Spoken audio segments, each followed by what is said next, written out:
Now, the Duval Rundown, driven by Jacksonville Chrysler Jeep Dodge Ram Westside, home of the lifetime warranty. Good morning. Welcome to another edition of Duval Rundown. We're pleased to be joined, as always, on Wednesday with Florida Times Union sports columnist Ryan O'Halloran. Ryan, good morning. Lots to get to with this matchup coming up Sunday. I know you'll be in San Francisco. Can't wait to get your insights from the West Coast. But before we do that, let's do a quick thought on, I thought, a monumental win for the Jaguars in beating Houston 17-10 on Sunday. Looked like one the Jaguars might let slip away. They didn't let it happen. What did you learn, if anything, about the Jaguars on Sunday? Yeah, and they can still take the ball away when they need to. I think that was the number one thing, is takeaways. But they're not scoring points off those takeaways. So it's like now the defense has to score touchdowns. So I was concerned about the offense, and maybe the run game got a little better in the third quarter. But if I had to pick one thing, this is a game against an 0-2 team in your division on your home field. You're supposed to win, and they won it, and that's all that counts. Yeah, without a doubt. Not to get too far into this, but Houston has won the division the last 2 years. We've talked at length about the road that they have still remaining. At 0-3, now that you've seen them up close, what kind of hope do you give the Texans to get back in a significant part of this race? Very little, because we did see them. Their offense looks broken. Granted, Nico Collins is their only weapon right now. They are without guys at the skill position. The Tank Dell injury, I don't expect to see him this year. Maybe you don't see Joe Mixon this year. Those are two big losses. They couldn't really protect that well. So it's 0-3 with their schedule. Maybe they get a win or two to give them some hope. But I think they're in for, and we talked about this off air during training camp. We thought they were a season from hell candidate. Well, it's turned out to be true. Yeah, I'm with you. I see a 6-7 win club, particularly when you look at they have 9 games of real significance still left on that schedule where they will probably be an underdog in the majority of them. So, I think it's interesting now as we move towards week 4. I haven't really gotten a great look at the Colts yet. I'm hoping to see a little bit of them against the Rams on Sunday. But what do you make so far of the AFC South race in terms of Indianapolis? Are they, in your mind, are they legit? I mean, they still got to prove some stuff to me. I mean, they beat Miami in week 1. Miami's not going to beat hardly anybody. They should have lost to Denver in week 2, but they got a leverage penalty, got a second kick, made it. And then they beat Tennessee, who switched their play callers this week. So, all 3 of their wins have a little bit of a but. That said, okay, 3-0, you built yourself a cushion. I think their undefeated run ends on Sunday against the Rams because LA knows that they got to keep on winning in that NFC West. And then, then at the same time as that game, we got 49ers and Jags up in the Bay Area. Yeah, it's going to be an interesting Sunday for sure in terms of the Colts and Jags, and we'll see if the Colts can gain some ground. As we peek ahead to Sunday's matchup against the 49ers, obviously San Francisco's got an amazing pedigree. When they stay healthy under Kyle Shanahan, they usually make it to the Super Bowl. The problem is they haven't been healthy, and they're not healthy now. Where do you assess this San Francisco club in terms of its danger? It's tough to tell because they just lost their best player on defense in Nick Bosa. And with that ACL, so if you're a Jaguar fan, you equate that to a Josh Hines-Allen not being able to play. This is a Robert solid defense. Comes from the Pete Carroll, Gus Bradley. It means you're going to rush 4, you're going to drop 7.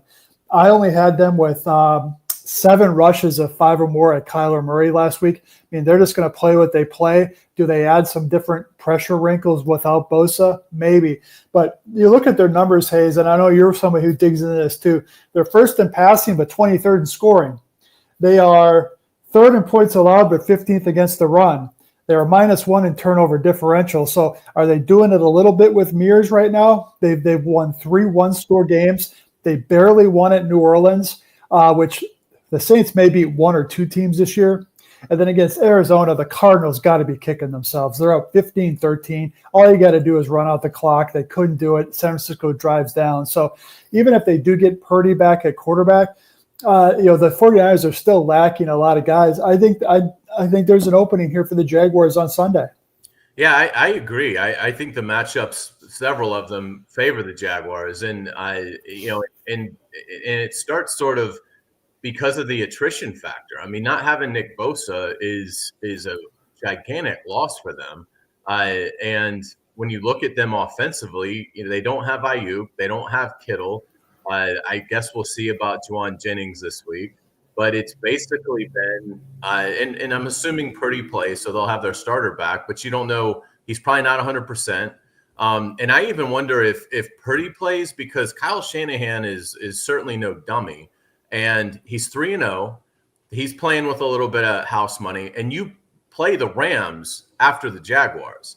So, to me, if I'm Kyle Shanahan, and if Brock Purdy's cleared, he's cleared and you play him. I mean, that's the NFL. But if it's close, if there's a little bit of a gray area, and again, Mac Jones had to battle through a knee injury. Let's assume he's okay. Because if he's out, then that would change the dynamic, and you probably press Purdy back into action. But if Mac Jones is available, you're playing the Rams next week. If you're Shanahan, give any thought to let's just give Brock another week because we're 3-0. This is a game that isn't going to affect tiebreakers or anything like that. You think that comes into play at all with the 49ers? No, I would probably say no, because you're probably looking at it and say, okay, here's a if you get the 4-0, it really gives you a cushion. That said, okay, you play Brock Purdy, maybe you manage the game plan a little bit. That's probably more likely. You keep him in the pocket. You don't put him on the move as much because of that toe. And, those turf toes take a long time to go away, even if you are technically available to play. I would expect a lot of Christian McCaffrey in the passing game and in the run game. That was a painful game to watch this morning, even the condensed version, the Cardinals 49ers. The 49ers were just sort of stuck in the mud a little bit.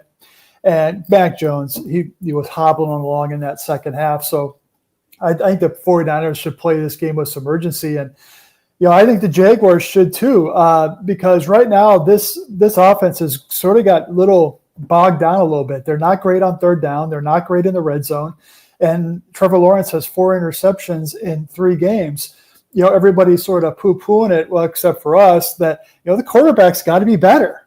And he's going against the defense led by Fred Warner, who is going to be all over the field. So I think this is a big game for Trevor Lawrence to start, turning a corner a little bit and playing with more efficiency. Yeah, without a doubt. And, it's on both sides of that spectrum, because I've never seen an NFL team drop as many passes in about a 10-minute window as the Jaguars did on Sunday. Now, again, they won the game, but that's a just huge concern, is the lack of the ability to make just the routine plays. Yeah.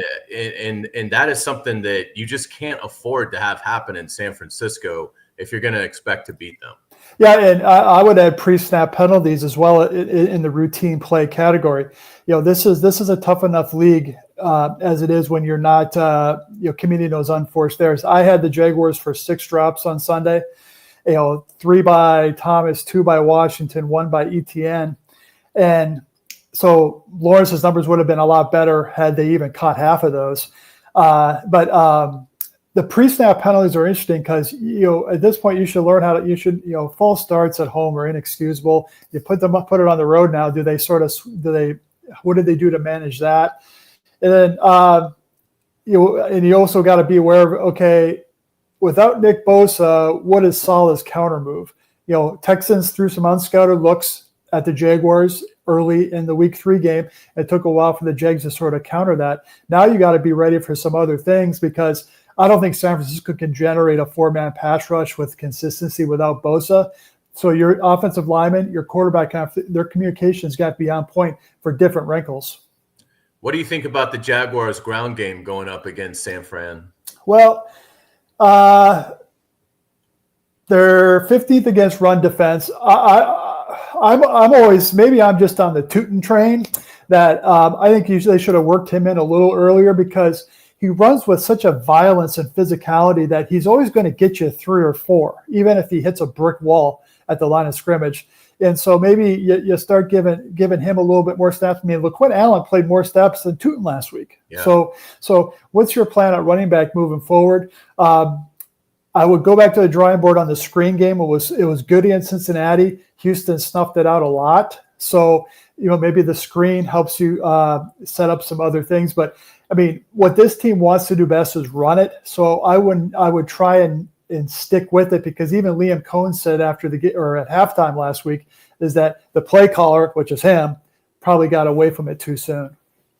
Yeah, and we're going to meet with Liam Cohen in about an hour when he has his press conference at the stadium, and there's a lot of good stuff to get to with him today. One thing that I'm interested in hearing from Liam about is there's some pretty big stakes in this game for being a Week 4 game. I mean, you're playing a 3-0 team. The Jaguars are 2-1. I have to imagine it's one of the few games on the slate where the two teams are a combined 5-1. And I don't think there's anybody 3-0 versus 3-0. So you can argue, this is one of the bigger games in terms of records being played this week. It's a little early in the build, but I'm excited to see and hear how Liam Cohen sort of responds to that and his excitement level for playing a game that now you're playing a game where the whole league is paying attention to. Yeah, I mean, Cincinnati was going to be an early measuring stick, but then Burrow got hurt. I mean, still found a way to lose. Now if Purdy plays against that coaching staff, that quarterback, that running back, that linebacker, it is sort of hey, let's see where we're at. You think you're a good team? Go out west and do something that hardly any Jags teams in franchise history have done. We didn't cover any of those West Coast wins. That's for dang sure. No, they haven't won they haven't beaten San Fran since like 2000? Yeah. So they've lost their last 5 games, but I think they won the first 2 in like the 90s, and then they've lost the last 5.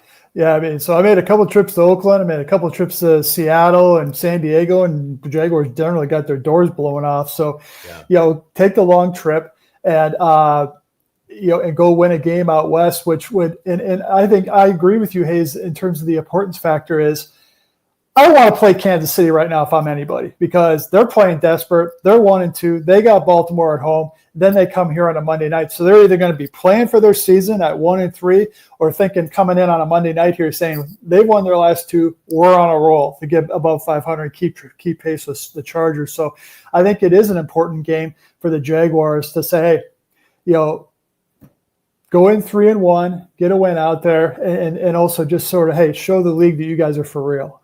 The other element that I think is exciting about this is it's really like it's one thing to beat Dave Canales. It's one thing. I mean, DeMeco Ryans has won 2 division titles in 2 years. I mean, he looks like he's well on his way to becoming one of the better head coaches in the league, but they're struggling at 0-3, and he hasn't been doing it very long. Another element of this is I've been unbelievably impressed with Liam Cohen and his staff. But this is a little bit bigger of a scalp that you're trying to take on Sunday with Kyle Shanahan and the 49ers staff.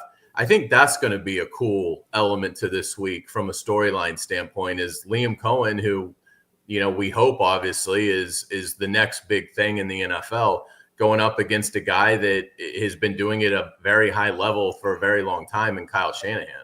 Yeah, I mean, the connections there is Kyle Shanahan, from his dad's school, which is Sean McVay, came from that school. Liam Cohen worked for McVay. Flip it on the other side. Robert Saleh came from the Vic Fangio tree. Anthony Campanile worked for Vic Fangio 1 year in Miami. So there's a lot of subplots here, and I'm sure the offensive philosophy and frankly the plays are a lot similar. But I do agree with you that Liam calling plays and then Kyle Shanahan calling plays. That could be an elite matchup. Not even though they're not going against each other. So, one thing if I'm Liam is okay. What's the counter move if San Francisco is going up and down the field a little bit? Do you try some tempo? Do you try more play action, take some more shots down the field, which he has been. They just haven't been connecting. So we talked about this is a big game for Liam Cohen. This is a big game for the Jaguars. I just go back to it. This is a big game for Trevor Lawrence. and see if he can really lead this team to a win as a road underdog. Yeah, absolutely. Particularly if they're without De'Ami Brown. We'll get a little bit of an injury update later today when the Jaguars release their first injury report. It'll be at midnight. We can't let that information out early. Yeah, that's a good point. We don't know when we'll get it with them playing a West Coast team. Jacob, let's thank our sponsor. I'm Rick Ballou, Jacksonville Chrysler Jeep Dodge Ram Westside, proud partner of the Jaguars. Drive with confidence. Every new vehicle comes with our exclusive lifetime warranty. 7030 Commonwealth Avenue or online at jackswest.com. Let's look at the Jaguar defense. You mentioned the takeaways earlier in the show. What particular element of that stands out? Because, I mean, they lead the NFL with 9. And, Ryan, it's amazing. The Jaguars have as many takeaways as Washington, the Jets, Miami, Dallas, Cleveland, the Giants, Houston, Baltimore, and Green Bay combined. It's been remarkable, the rate in which they're able to get these things. Do you see that carrying over? Is that something that you think is here to stay? And why do you think they've been able to generate so many turnovers? First part of that is if they're able to get 3 a game for 17 games, that would be impressive. That would be Anthony Campanelli's probably one and done here because he'll move on. But more seriously, I think it will continue because right now this is a team that's playing with the lead a lot. They've trailed for 18 seconds the entire season. Now is the end of the Cincinnati game. But I go back to 2 players. One is Josh Hines-Allen. I think he's been dominant. You know, the sack totals, whatever, but he's getting pressures that lead to incompletions or the interception at the end of the game. Yeah. He's getting knockdowns. Yeah, drawing penalties, which is like a sack. So I think he's playing at a great, great level. And I want to throw one little wrinkle if I'm the Jaguars here, is the 49ers interior line got pushed back against Arizona. On third down, I would consider lining up Hines-Allen or Trayvon Walker inside just to see if you can get an advantage. And if it's Mac Jones with his bad knee or Brock Purdy with his bad toe, see how they can move out of the pocket. But the second reason I point to the turnovers is Jordan Lewis is already one of the best free agent signings of the league this year. I mean, he's a solid tackler, plays physical in the run game, tackles after the catch, and also he's getting takeaways. So if I had to point to 2 players, it'd be Hines-Allen and Lewis.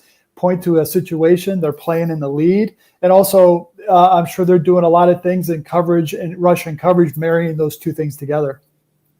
Yeah, without a doubt. And the Jaguars seem to be getting, some remarkable contributions from guys that we weren't really expecting much from. Like Devin Lloyd, we weren't even sure he was going to win that job. And boy, he's been making plays left and right.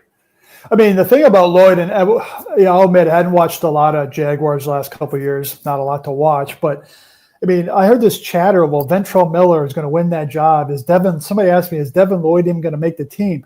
Well, at the time I said, well, you can't cut everybody who has experience. So I think, but Devin Lloyd has taken this challenge, and his mentality is, I'm going to run as fast as I can toward the football, and then I'm going to hit somebody, knock their block off. That's working. He's around the football a lot, both downfield and behind the line of scrimmage. I think he's been great. Ryan, as we start to wrap up, give us an idea of what we should look for from your coverage in the Times-Union this week. Well, I just filed a column for tomorrow, and it's sort of inside football. Well, actually, it is inside football, but I refer to Liam Cohen as Mr. Zag because the league is zigging, he zags. And another example is they've been practicing in pads on Thursdays. That is unheard of in this league. Teams do it on Wednesday. So I asked them about it last week, asked a couple players about it, and I sort of dig into that for Thursday's Times-Union. It'll be online tomorrow, and then I'll make a pick on the game, and we'll have full game coverage over the weekend. Nice, and you'll be in San Francisco. What's that environment like? I've never covered a game there before. Very sterile. I mean, there are going to be a lot of empty seats there because there's so much other things to do in California. So last time I was there was 18 when Denver was there, and there was a flood of Bronco fans. So it's a great stadium, and it will be the first of 2 trips for the Jaguars to Santa Clara this year, if you know what I mean. Wink, wink, wink. Where's the parade going to be? Yeah, it's But I'll just finish that. I cover games at at Old Candlestick. You walk in, and the place was a dump, but it was history. Okay, that's where the catch was. Okay, that's where the World Series was played. Now you are 45 minutes south of San Francisco in Santa Clara. You're staying in San Jose, so it's just a different vibe. Yeah. Great stuff. Well, we certainly appreciate it, and we'll look forward to all your great coverage coming up this week on Jacksonville.com, and certainly look forward to your game coverage. You don't have to necessarily give a pick, but what kind of chances do you give the Jags on Sunday? I mean, I give them a great chance. I'll probably end up picking the 49ers because the Jags' history on the West Coast, no matter who's been on the plane, has been so bad. Even their good teams have struggled. So, but the spread is what I've seen, like 3.5, 3, 4, something like that. I think it is that kind of one-score game that'll go down to the end. Great stuff, Ryan. Appreciate your time. We certainly hope you've enjoyed Duval Rundown. We will be back on Friday with Rick Ballou. Until then, thanks for watching, and go Jags.